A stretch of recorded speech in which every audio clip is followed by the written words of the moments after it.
Hoje, a gente vai mergulhar em um dos mistérios mais profundos da neurociência, a Síndrome de Rett.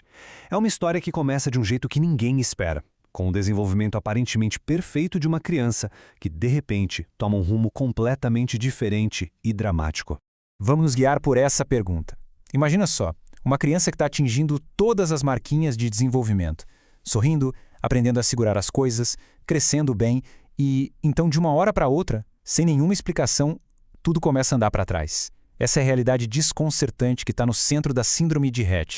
Pois é, a história da Síndrome de Rett clássica começa de um jeito que engana todo mundo. Nos primeiros 6 a 18 meses de vida, a criança parece se desenvolver super bem, sem nenhum sinal do que está por vir.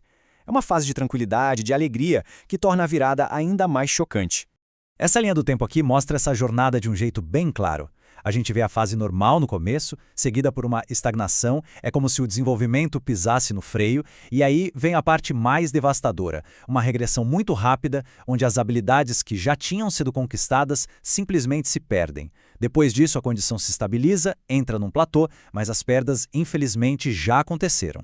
E é exatamente essa fase de regressão que define a síndrome. É um ponto de virada brutal, que deixa as famílias e até os médicos sem entender nada, vendo habilidades preciosas simplesmente desaparecerem. Então, na prática, essa regressão aparece em 4 sinais principais, que são os chamados sinais cardinais. Primeiro, a perda da fala. Palavrinhas que já eram ditas somem. Depois, a perda do uso intencional das mãos, sabe? Aquela capacidade de pegar um brinquedo, de levar comida à boca, isso se vai. No lugar, surgem movimentos repetitivos com as mãos e, por fim, o andar fica instável, descoordenado. E essa citação descreve um desses sinais de uma forma muito vívida.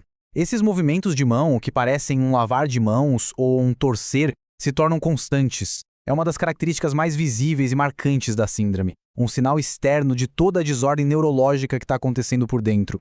Durante décadas, a causa da Síndrome de Rett foi um completo mistério. E aí a história muda de um quebra-cabeça clínico para uma verdadeira saga de descoberta científica. Como foi que os pesquisadores finalmente acharam a peça que faltava? Pois é, por mais de 30 anos desde que a síndrome foi descrita pela primeira vez, ninguém sabia o porquê. Foi só em 1999 que uma equipe de pesquisadores finalmente conseguiu apontar o dedo para o culpado genético. Foi um marco, uma verdadeira revolução. E o responsável é um gene chamado MCP2. A melhor forma de pensar nele é como se ele fosse o maestro de uma grande orquestra dentro do cérebro. Ele não toca um instrumento, mas ele regula a atividade de vários outros genes para que a música do desenvolvimento neurológico toque direitinho. Quando esse maestro falha, a sinfonia toda desanda.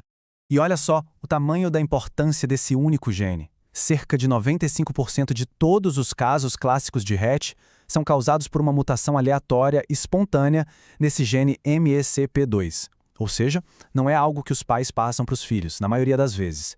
É um acidente genético que acontece muito no comecinho do desenvolvimento. Saber a causa é fundamental, claro. Mas o que isso significa para o dia a dia? Vamos ver agora as consequências e os desafios gigantescos que as pessoas com Rett e suas famílias enfrentam todos os dias. Uma confusão bem comum é entre Rett e autismo, principalmente naquela fase de regressão. Mas tem uma diferença chave.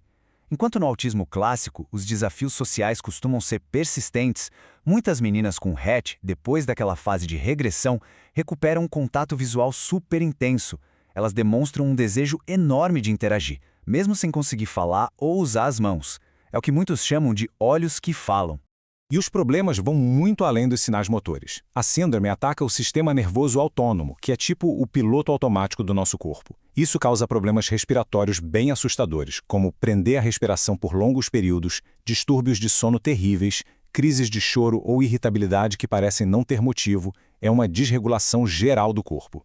E esse gráfico aqui mostra um dos maiores desafios médicos da síndrome, a epilepsia. Ela afeta até 80% das pessoas com Rett. 80%! E muitas vezes são convulsões bem difíceis de controlar com remédio, o que adiciona uma camada enorme de complexidade e de risco. Então, com uma condição tão complexa e que ainda não tem cura, como se lida com ela? Basicamente, o foco é todo em dar suporte, em manejar os sintomas mais graves para tentar dar a melhor qualidade de vida possível. E para cuidar bem, é preciso um time inteiro. Não dá para ser um médico só. Tem o neurologista para as convulsões, o fisioterapeuta para ajudar na mobilidade e lutar contra a escoliose, Fonoaudiólogos que usam tecnologias incríveis, tipo o rastreamento ocular, para dar uma voz a quem não pode falar, e todo o suporte clínico para os problemas de respiração, sono e nutrição.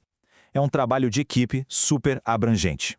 A perspectiva de longo prazo é bem sóbria. A boa notícia é que com os cuidados melhores de hoje, a expectativa de vida aumentou muito, e muitas vivem até a idade adulta. Por outro lado, a condição exige dependência total para o resto da vida e carrega um risco constante de complicações bem graves, principalmente do coração e da respiração, por causa daquela disfunção do piloto automático do corpo. E a gente termina com essa pergunta. É impressionante pensar que um único erro em um único gene pode causar tudo isso. Ao mesmo tempo que é uma ideia devastadora, também dá uma ponta de esperança, né? Porque dá aos cientistas um alvo muito claro. A grande questão que move a pesquisa hoje é como a gente consegue consertar esse erro fundamental e, quem sabe, restaurar o que foi perdido. O caminho é longo, com certeza, mas o alvo nunca esteve tão claro. Gostou do tema? Eles são escolhidos com cuidado e com fontes fortes para auxiliar na nossa atualização. Quer algum tema em específico? Coloque nos comentários. Até a próxima! Ah, e não esquece de se inscrever no canal, curtir e compartilhar.